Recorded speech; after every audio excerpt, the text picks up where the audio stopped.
अरावली को लेकर supreme court द्वारा जो परिभाषा में बदलाव किया है, इसके बाद पूरे देश भर में अरावली बचाने को लेकर एक आंदोलन शुरू हो गया है और अब ये आंदोलन राजस्थान में बड़े मामले तक पहुंच रहा है और लोग जो है कि आंदोलन कर रहे हैं और अरावली बचाने के लिए प्रयास शुरू कर दिए हैं। आप देखें कि जब पहाड़ियाँ नहीं बचेगी, प्रकृति नहीं बचेगी तो जनजीवन तो खराब होगा ही, साथ में जो वन्य जीव है उन पे भी खासा असर पड़ेगा, प्रकृति को असर पड़ेगा, जो वायुमंडल है, जो जल प्रदूषित होगा, उस सारी चीज़ें सामने आएगी। ऐसे में लोगों ने प्रयास शुरू किया है कि फिर से सुप्रीम कोर्ट इस परिभाषा को बदले और फिर से एक नया आदेश जारी करे। और आप देखें कि ये हम उदयपुर के इस समय जो पहाड़ी इलाका उसमें खड़े हैं, चारों तरफ जो है कि अरावली के पहाड़ जो है कि पर्वतमाला है, इन पहाड़ों के से जो है कि प्रकृति बची हुई है।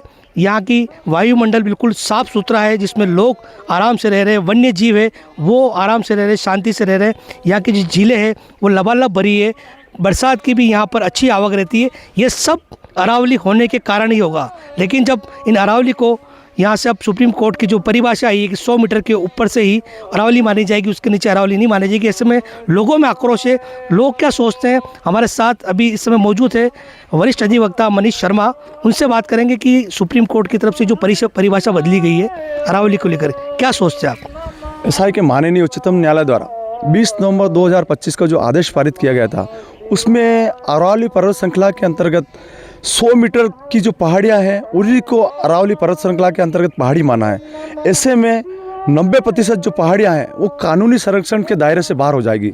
और कानूनी संरक्षण के दायरे से बाहर होने का मतलब ये है कि वहाँ निर्माण स्वीकृति, होटल, रिसोर्ट्स और बहुत सी ऐसी अवैध खनन, ये सारी प्रक्रिया शुरू हो जाएगी। ऐसे में जो अरावली पर्वत श्रृंखला जो दुनिया की सबसे पुरानी पर्वत श्रृंखलाओं में से एक है, जहाँ पर गुरु शिखर जैसे पहाड़ जो इस क्षेत्र में जो इस क्षेत्र में है स्थित है, साथ ही जो इस अरावली पर्वत श्रृंखला के अंतर्गत एक सनातन या धार्मिक दृष्टि से भी देखा जाए तो इन पहाड़ियों पे कहीं न कहीं शिव भगवान का निवास स्थान है। आप इस उदयपुर और मेवाड़ के क्षेत्र में देखिए, जितनी बड़ी बड़ी पहाड़ियाँ हैं वहाँ पर भगवान के मंदिर और ऐसे स्थान बने हुए हैं जहाँ दर्शन की दृष्टि से सारे लोग और धर्म प्रेमी लोग वहाँ पहुँचते हैं। ये जो अरावली पर्वत श्रृंखला है ये भारत के दिल्ली से लेकर हरियाणा, राजस्थान और गुजरात तक ये पर्वत श्रृंखला पाई जाती है। इस पर्वत श्रृंखला में प्रमुख जो नदियां हैं, बनास नदी हुई, लूनी नदी हुई और साबरमती नदी, जो एक इनका इस पर्वत श्रृंखला से उद्गम स्थल है इन नदियों से। तो ऐसी दृष्टि में अगर हम इस पर्वत श्रृंखला को नहीं बचा पाएंगे तो इस जो जलवायु है, जो दिल्ली और बहुत से क्षेत्र में मरुस्थलीकरण जो बढ़ेगा और पूरा क्षेत्र तबाह हो जाएगा। ऐसे और जो जलवायु, मुख्य रूप से जलवायु के ऊपर इतना प्रभाव पड़ेगा कि इस क्षेत्र में जनता को रहना दुभर हो जाएगा। बिल्कुल, आप कानून क्षेत्र से आते हैं। अधिवक्ता परिषद और बार एसोसिएशन ने कल इस मुद्दे को उठाया भी था और जिला कलेक्टर पे प्रदर्शन भी किया। अपनी बात सुप्रीम कोर्ट तक पहुंचाने के लिए क्या प्रयास किए जा रहे हैं? ऐसा है कि हम सभी ने कल अधिवक्ता परिषद जिला इकाई उदयपुर द्वारा और बार एसोसिएशन उदयपुर द्वारा बहुत सैकड़ों की संख्या में हमने कल धरना प्रदर्शन किया था, जिसमें हमने कल माननीय जिला कलेक्टर महोदय को महामहिम राष्ट्रपति महोदय के नाम पे एक ज्ञापन दिया, जिसमें हमने मांग की कि माननीय उच्चतम न्यायालय के जो आदेश पारित किया गया उसके पुनर्विचार के लिए एक याचिका लगाई जाए ताकि इस अरावली पर्वत श्रृंखला को बचाई जा सके। हम निश्चित रूप से अधिवक्ता एक बुद्धिजीवी वर्ग और जागरूक व्यक्ति हैं।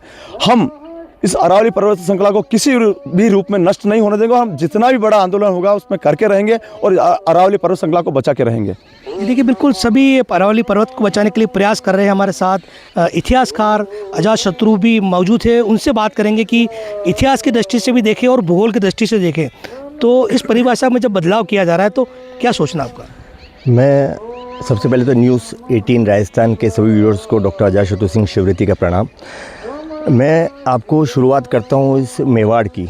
मेवाड़ में सर्वप्रथम महाराणा उदय सिंह जी ने जब अकबर ने चित्तौड़ पर आक्रमण करके 1568 के अंदर चित्तौड़ अपने आधिपत्य में ले लिया था, उसके बाद महाराणा उदय सिंह जी ने सेफ जोन देखा था।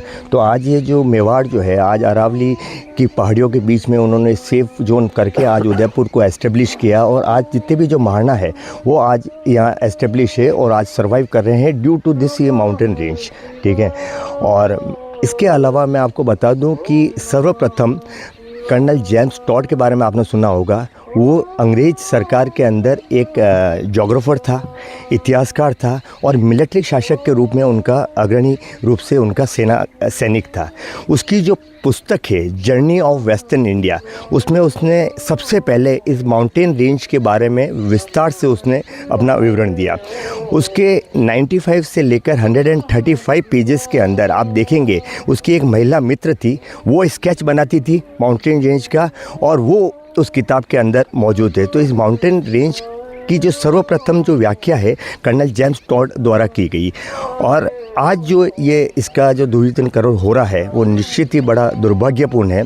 जो भी उच्चतम न्यायालय ने 100 मीटर का जो ये दायरा दिया है, ठीक है ना, इसके अंदर आप इससे भूमाफियाओं को बड़ा बेनिफिट होगा। 100 मीटर्स को ये भूमाफिया आगे चलकर अगर 200 मीटर की भी पहाड़ी होंगी उसको भी 100 मीटर बताकर यूडीए के अंदर एक आपस में सामंजस्य करके और इसके अंदर भूमाफिया बेनिफिट उठाएंगे।